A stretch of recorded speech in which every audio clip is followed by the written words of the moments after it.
नमस्कार दोस्तों, रीजनिंग के एक और नए वीडियो में आपका स्वागत है। इस वीडियो में रीजनिंग के 10 प्रश्नों को सोल्व करेंगे जो आने वाली सभी परीक्षाओं के लिए इम्पोर्टेंट है। चाहे आप एसएससी की परीक्षा देने वाले हो या फिर रेलवे की देने वाले हो या अन्य किसी भी परीक्षा में शामिल होने वाले हो, तो इस वीडियो को अंत तक जरूर देख लीजिएगा। ये 10 प्रश्न आपके लिए बहुत इंपॉर्टेंट है। तो चलिए आज की इस वीडियो में 10 में से कितने 7 प्रश्नों को सही कर पाते हैं ये मुझे कमेंट करके जरूर बताना। तो आपको आज की इस वीडियो में 10 में से कम 7 प्रश्नों को सही करना है, ठीक है।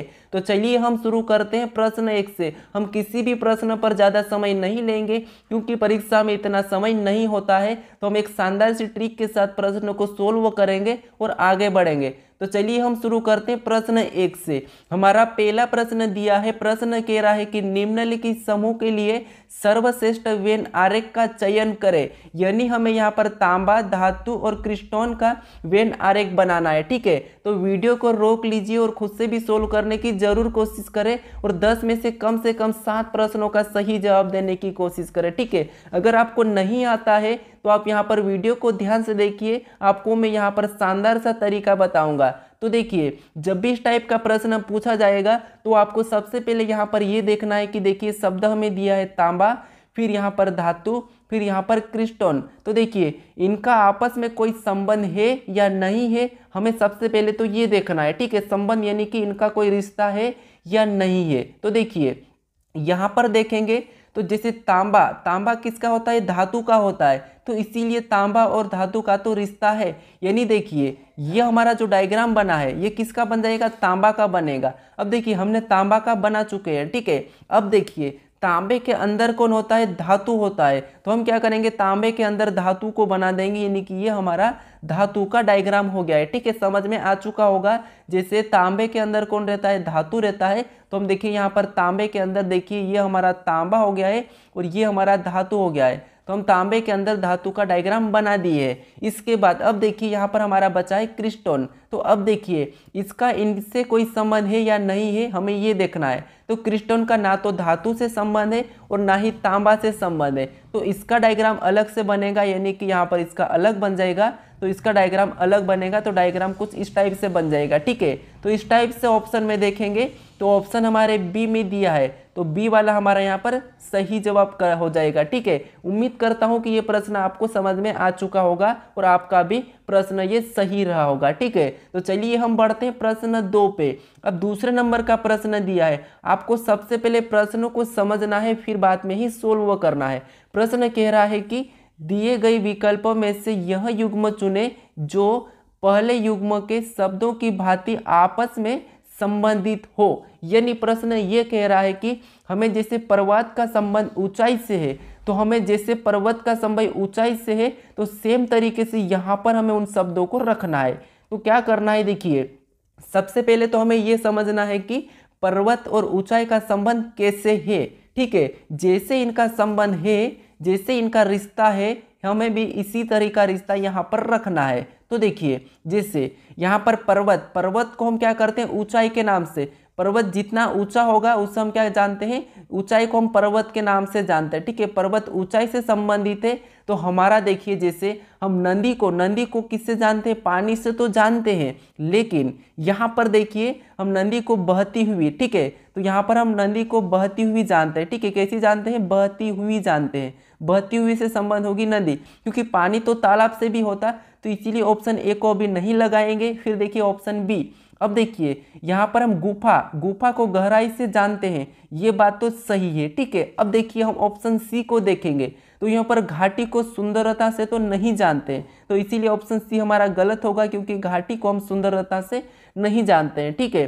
फिर देखिए यहाँ पर चांद और परछाई, तो चांद को भी हम यहाँ पर देखिए परछाई से नहीं जानते हैं, तो ये भी हमारा गलत हो जाएगा। अब देखिए इसमें करेक्ट हमारा कौन सा होगा? ऑप्शन बी वाला ही होगा, क्योंकि देखिए गुफा को हम गहराई से जानते हैं लेकिन नदी को पानी से भी जानते हैं, लेकिन एक बात ये है कि मेन बात हमारे यहाँ पर नदी को हम बहती हुई से जानते हैं, ठीक है। तो इसीलिए यहाँ पर हमारा सबसे सटीक जवाब कौन सा होगा? ऑप्शन बी होगा, ना कि ए। तो ये भी ध्यान रखना, आपको परीक्षा में ऐसे प्रश्न फंसाए जाते हैं, ठीक है। क्योंकि यहाँ पर देखिए नदी में पानी होता है, ये मैं मानता हूँ, लेकिन पानी तालाब में भी होता है और तालाब में कैसा होता है? ठहरा हुआ रहता है। तो इसीलिए हम यहाँ पर ऑप्शन ए को नहीं बल्कि ऑप्शन बी को लॉक करेंगे। ठीक है, तो ऑप्शन हमारा यहाँ पर बी वाला सही जवाब हो जाएगा। अब चलिए हम बढ़ते हैं प्रश्न 3 पे। अब तीसरे नंबर का प्रश्न दिया है, प्रश्न को पढ़िए। प्रश्न कह रहा है कि निम्नलिखित में से कौन सा नीचे दी गई संबंध को सर्वोत्तम ढंग से पूर्ण करेगा। यानी दोस्तों यहाँ पर आपको क्या करना है, जैसे यहाँ पर RAT का संबंध HDY से है, तो यहाँ पर देखिए BAD का बताना है। ठीक है, तो सबसे पहले जब भी इस टाइप का प्रश्न पूछा जाएगा तो आपको ये पता करना है कि यहाँ पर देखिए RAT का संबंध HDY से कैसे है। ठीक है, जिस तरीके से इसका संबंध है उसी तरीके से यहाँ पर इसका संबंध बताना है। तो देखिए जब हमें यहाँ पर क्या करना है, एक एक लेटर को देख लेंगे। देखिए तरीका समझिए देखने का। यहाँ पर देखिए R से क्या लिखा है, S लिखा है, यानी कि R के बाद क्या आता है, S आता है, यानी यहाँ पर +1 किया है। ठीक है, +1 किया है। अब देखिए यहाँ पर तो +1 हुआ है। फिर अगला देखिए यहाँ पर देखिए ए के बाद यहाँ पर क्या लिखा है, डी लिखा है, यानी ए हमारा 1 नंबर पे आता है और डी हमारा 4 पे आता है, यानी यहाँ पर क्या हुआ है, +3 हुआ है। ठीक है, यहाँ पर +3 हुआ है। अब देखिए यहाँ पर टी लिखा है और यहाँ पर वाई लिखा है, तो टी हमारा 20 पे आता है ABCD में और वाई 25 पे, यानी यहाँ पर क्या प्लस हुआ है, तो यहाँ पर +5 हुआ है। ठीक है, तो हम भी इसी तरीके से यहाँ पर देखिए सबसे पहले तो इसमें क्या करेंगे, 1 को जोड़ेंगे। तो देखिए यहाँ पर हम 1 को प्लस कर लेंगे। ठीक है, तो यहाँ पर हम 1 को प्लस करेंगे तो बी के बाद कौन हो जाएगा, सी। ठीक है, उसके बाद देखिए ए लिखा है और ए में क्या करेंगे हम, जैसे यहाँ पर 3 को जोड़ा था तो हम भी यहाँ पर 3 को जोड़ लेंगे। तो यहाँ पर देखिए ए में 3 को जोड़ेंगे तो कितने हो जाएंगे, 1 में 3 को जोड़ेंगे तो 4, और 4 नंबर पे क्या आता है, डी आता है, तो यहाँ पर क्या हो जाएगा, डी आ जाएगा। ठीक है, आपको समझ में आ रहा होगा। उसके बाद अब देखिए यहाँ पर डी लिखा और डी के बाद हमें अगला कौन सा जोड़ना है, अगला हमें 5 जोड़ना है।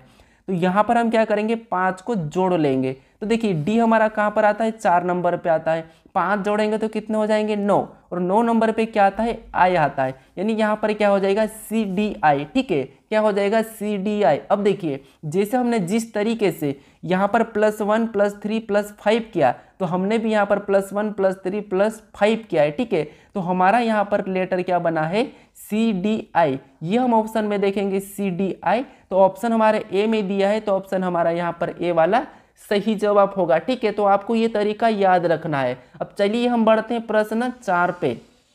अब 4 नंबर का प्रश्न दिया है। प्रश्न कह रहा है कि कूट भाषा में BURN को YFIM के रूप में लिखा जाता है, WOUND के लिए कोड क्या है। यानी दोस्तों ये कोडिंग डिकोडिंग का प्रश्न है। देखिए इस टाइप के प्रश्नों को कैसे सोल्व करना है।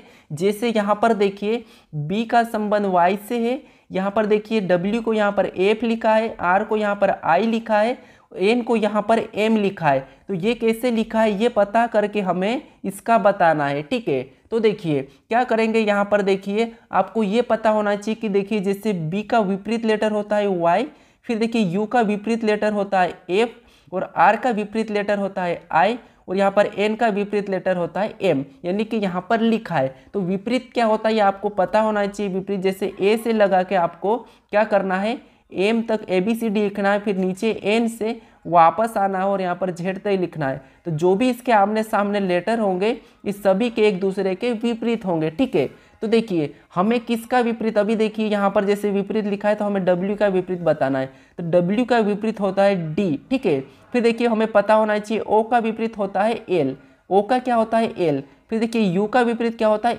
F होता है। ठीक है, यहाँ पर भी दिया है U का F। अब देखिए N का विपरीत क्या होता है, तो N का विपरीत होता है M, फिर यहाँ पर देखिए D दिया है तो D का विपरीत W होता है। अब देखिए यहाँ पर देखिए हमारा लेटर क्या लिखा, हम देखिए जैसे इसने यहाँ पर विपरीत लिखा था तो हमने भी यहाँ पर विपरीत पता करा है। ठीक है, तो विपरीत यानी कि DLFMW, तो देखिए DLFMW ऑप्शन में देखेंगे तो ऑप्शन हमारे सी में दिया है, तो ऑप्शन सी हमारा सही जवाब होगा। ठीक है, तो आपको अल्फ़ाबेट के नंबर और अल्फ़ाबेट के विपरीत याद होना बहुत जरूरी है। ठीक है, कोडिंग डिकोडिंग के प्रश्नों को सोल्व करने के लिए आपको ये याद होना बहुत जरूरी है। ठीक है, तो चलिए हम बढ़ते हैं प्रश्न 5 पे। अब 5 नंबर का प्रश्न दिया है, प्रश्नों को समझिए। प्रश्न क्या कह रहा है, प्रश्न कह रहा है कि दिए गए विकल्पों में से असंगत को चुनिए। यानी दोस्तों यहाँ पर हमें असंगत का मतलब यानी असंगत यानी हमें क्या करना है, इन 4 विकल्पों में से, ठीक है, इन 4 विकल्पों में से एक विकल्प ऐसा है जो तीनों विकल्प से अलग है, तो वही हमें बताना है। तो देखिए यहाँ पर क्या करेंगे, हमें थोड़ा सा पता होना चाहिए कि मंगल क्या होता है। तो मंगल एक ग्रह होता है, ठीक है, मंगल एक ग्रह होता है। फिर देखिए यहाँ पर सूर्य एक तारा होता है, ठीक है, सूर्य को हम क्या कहते हैं, तारा भी कहते हैं, सूर्य ग्रह नहीं होता है। वरुण भी क्या होता है, तो वरुण भी एक ग्रह होता है, ठीक है, वरुण एक ग्रह होता है। और यूरेनस ये भी क्या होता है, तो ये भी एक ग्रह होता है, ठीक है, ये भी एक ग्रह होता है। अब देखिए आपको यहाँ पर एक अलग दिखा होगा, कौन दिखा है अलग, तो अलग आपको यहाँ पर सूर्य दिखा है, क्योंकि एक तारा है, ठीक है, सारे सब दूसरे सभी क्या है, ये भी ग्रह है, ये भी ग्रह है, ये भी ग्रह है, लेकिन एक सूर्य एक क्या है, तारा है, तो इसीलिए क्या हो जाएगा, असंगत हो जाएगा, यानी कि ऑप्शन बी वाला हमारा यहाँ पर सही जवाब हो जाएगा। अब चलिए हम बढ़ते हैं प्रश्न 6 पे। अब 6 नंबर का प्रश्न दिया है, प्रश्न कह रहा है, प्रश्नों को समझिए फिर उत्तर देने की कोशिश करें। जब तक आप प्रश्नों को नहीं समझोगे आप सही जवाब नहीं दे पाओगे, ठीक है। मैं कम्युनिटी डाला था, उसमें भी आपका 78% लोग गलत जवाब दे रहे थे, ठीक है। तो आप प्रश्नों को अच्छे से समझिए और सीखिए कि प्रश्नों को कैसे सोल्व करना। अब देखिए प्रश्न हमारा कह रहा है कि वह संख्या चुने जो नीचे दिए गए अन्य संख्याओं से भिन्न है। आपको क्या करना है, इस 6 नंबर प्रश्न का सही जवाब कमेंट करना है, ठीक है, कि इसका सही जवाब क्या है ये मुझे कमेंट करें। अब बढ़तम प्रश्न अगले पे, यानी कि 7वें नंबर का प्रश्न दिया है। प्रश्न कह रहा है कि दिए गए क्रम में अनुपस्थित संख्या का चयन करें। यानी दोस्तों जैसे यहाँ पर देखिए एक श्रृंखला चल रही है, यहाँ पर 1 से लिखा है 2, 2 से 6 लिखा है, फिर हमें रिक्त स्थान, फिर इसके बाद 120 और 720। तो ये संख्या कैसे लिखी जा रही है हमें ये पता करना है और यहाँ पर इसका सही जवाब देना है। तो देखिए सबसे पहले हम ये पता करेंगे कि 1 से 2 कैसे लिखा है। तो यहाँ पर हम अगर 1 का 2 गुना करते हैं तो यहाँ पर 2 लिखा है। फिर देखिए यहाँ से 2 से 6 लिखा है, यानी यहाँ पर देखिए 3 गुना हुआ है, ठीक है। तो हम अगला क्या करेंगे, यहाँ पर 4 गुना कर लेंगे। तो 6 का 4 गुना करेंगे तो यहाँ पर क्या आना चाहिए, 24 आना चाहिए। अब देखिए अगले को बनाने के लिए क्या करना है, 5 गुना करना है। तो 24 का 5 गुना 120 होता है और दिया है। फिर यहाँ पर अगला बनाने के लिए 6 गुना होना चाहिए। तो यहाँ पर भी क्या करेंगे, 120 का 6 गुना करेंगे तो 720 होते हैं। तो इसका मतलब ये है कि जो रिक्त स्थान है यहाँ पर क्या आएगा, 24 आएगा। ऑप्शन में देखेंगे तो ऑप्शन हमारे सी में दिया है, तो ऑप्शन सी वाला हमारा यहाँ पर सही जवाब होगा, ठीक है। क्योंकि यहाँ पर देखिए पहले हुआ था 2 गुना, फिर 3 गुना, 4 गुना, 5 गुना, 6 गुना, तो इसीलिए हमारे रिक्त स्थान पर क्या आया था, 24 आया था, ठीक है। तो ऑप्शन सी हमारा सही जवाब हो जाएगा। चलिए हम बढ़ते हैं प्रश्न 8 पे। अब 8वें नंबर का प्रश्न दिया है। प्रश्न कह रहा है कि लुप्त संख्या ज्ञात कीजिए, यानी हमें यहाँ पर एक प्रश्नवाचक चिन्ह दिया है, यहाँ पर कौन सी संख्या आएगी ये प्रश्न पूछा है, ठीक है। तो जब भी इस टाइप का प्रश्न पूछा जाएगा तो आपको सबसे पहले ये पता करना है कि यहाँ पर देखिए 80 को कैसे लिखा है और 207 को कैसे लिखा है, ठीक है। तो देखिए हम इन संख्या को ऐसा कुछ भी करें कि हमारे पास ये नीचे वाली संख्या आ जाए। तो देखिए क्या कर सकते हैं, यहाँ पर अगर हम 12 को एक बार क्या करते हैं, माइनस करते हैं। तो देखिए 12 और 12 में से 8 को माइनस करेंगे तो कितने हो जाएंगे, 4। और अगर हम इसको एक बार प्लस कर लेंगे तो कितने हो जाएंगे, 20 हो जाएंगे, ठीक है। एक बार प्लस करेंगे 20 और एक बार माइनस करेंगे तो 4। अगर हम इसका आपस में गुणा कर देते हैं तो 20 चौको कितने होते हैं, 80 होते हैं, ठीक है। कितने होते हैं, 80 होते हैं, और 80 यहाँ पर दिया है। अब देखिए सेम तरीके से यहाँ पर सबसे पहले तो माइनस करेंगे, तो 16 में से देखिए 16 में से 7 को माइनस करेंगे तो कितने हो जाएंगे, 9। और एक बार यहाँ पर प्लस कर लेंगे, देखिए यहाँ पर प्लस करेंगे, 16 में 7 को जोड़ देंगे तो कितने हो जाएंगे, 16 में 7 को जोड़ेंगे तो 23। कितने हो जाएंगे, 23 हो जाएंगे। और हम यहाँ पर क्या करेंगे, 23 का भी गुणा कर लेंगे, ठीक है। तो 23 का गुणा करेंगे 9 के साथ तो कितने हो जाएंगे, 207। कितने हो जाएंगे, 207। तो इसी तरीके से सबसे पहले तो हम इसमें माइनस करेंगे, तो 25 में से 21 को माइनस करते तो कितने बचते, 4 बचते हैं, ठीक है। फिर देखिए एक बार इसे प्लस कर लेंगे, तो 21 और 25 को जोड़ लेंगे तो कितने हो जाएंगे, 46 हो जाएंगे, ठीक है। कितने हो जाएंगे, 46। और यहाँ पर गुणे का चिन्ह लगा के हम क्या करेंगे, 46 लिखेंगे। अब देखिए इसका आपस में गुणा करेंगे तो 6 चौक 24 का 4, हासिल का 2, 4 चक 16 और 2 18, यानी यहाँ पर कितना हो रहा है, 184 हो रहा है, ठीक है। तो जो प्रश्नवाचक चिन्ह यहाँ पर क्या आना चाहिए, 184 आना चाहिए, ठीक है। तो ऑप्शन में देखेंगे तो ऑप्शन हमारे यहाँ पर सी में दिया है, तो ऑप्शन सी हमारा सही जवाब हो जाएगा। चलिए हम बढ़ते हैं प्रश्न 9 पे। अब 9वें नंबर का प्रश्न दिया है। प्रश्न कह रहा है कि निम्न विकल्पों में से उस चित्र का चयन कीजिए जो उपरोक्त चित्र में प्रश्न चिन्ह के स्थान पर आएगा। यानी दोस्तों यहाँ पर देखिए जो प्रश्नवाचक चिन्ह है यहाँ पर किस विकल्प को रखें कि हमारी ये आकृति पूरी हो जाएगी। ठीक है, तो देखिए यहाँ पर क्या करेंगे, हम अगर इसे देखेंगे तो ये दोनों की दोनों इधर घूम के और एक उधर घूम के, ठीक है, ये बीच वाला है। लेकिन यहाँ पर हमें एक तो ये वाला चाहिए और ये वाला चाहिए, तो हमारा यहाँ पर इधर से रखेंगे तो ये ऐसा वाला हो जाएगा। ठीक है, क्योंकि हमें सेम बनाना है। अगर ये इधर से टच हो रहा है तो हम भी इधर से इसको टच करेंगे। ठीक है, तो ये हमने बनाया। तो ये वाला ऑप्शन में देखेंगे तो ये देखिए नीचे की ओर हो रहा है, तो इस ऑप्शन बी नहीं होगा, option C, option D B. तो ऑप्शन हमारा देखिए ये हमने पहला वाला बनाया तो ये बना है, फिर दूसरा यहाँ पर ये वाला बन रहा है तो हमने भी ये वाला बनाएंगे तो यहाँ पर ये वाला बनेगा। यानी यहाँ पर ऑप्शन हमारा कौन सा, ऑप्शन ए वाला सही होगा। ठीक है, इस चित्र को ऑप्शन ए को रखेंगे इस चित्र में तो पूरा हो जाएगा। अब चलिए हम बढ़ते हैं प्रश्न 10 पे। अब 10वें नंबर का प्रश्न दिया है। प्रश्न कह रहा है कि प्रश्न क्या कह रहा है, यदि पूर्व उत्तर हो जाता है और पश्चिम दक्षिण हो जाता है और इसी प्रकार सभी दिशाएं बदल जाती है तो दक्षिण के स्थान पर कौन सी दिशाएं होगी। यानी दोस्तों देखिए दिशा आपको पता होगी कितनी होती है, दिशा 4 होती है। सबसे पहले ऊपर उत्तर, नीचे दक्षिण, राइट में पूर्व और लेफ्ट में पश्चिम। ठीक है, ये दिशाएं होती है। ठीक है, लेफ्ट में क्या होती है, पश्चिम होती है, ये दिशाएं होती है। अब देखिए प्रश्न ये कह रहा है कि हम क्या करेंगे, लिख लेंगे। क्या कह रहा है कि यदि पूर्व उत्तर हो जाता है, यानी देखिए पूर्व को हम क्या करेंगे, उत्तर बना लेंगे, यानी कि ये उत्तर हो गया है। ठीक है, फिर देखिए पूर्व उत्तर हो जाता है और पश्चिम दक्षिण हो जाता है, यानी जो पश्चिम है ये क्या हो जाएगा, दक्षिण हो जाएगा। ठीक है, फिर देखिए आगे कह रहा है कि और इसी तरह दिशा बदल जाए, तो देखिए इसी तरह दिशा बदल जाए तो दक्षिण के स्थान पर कौन सी दिशा होगी।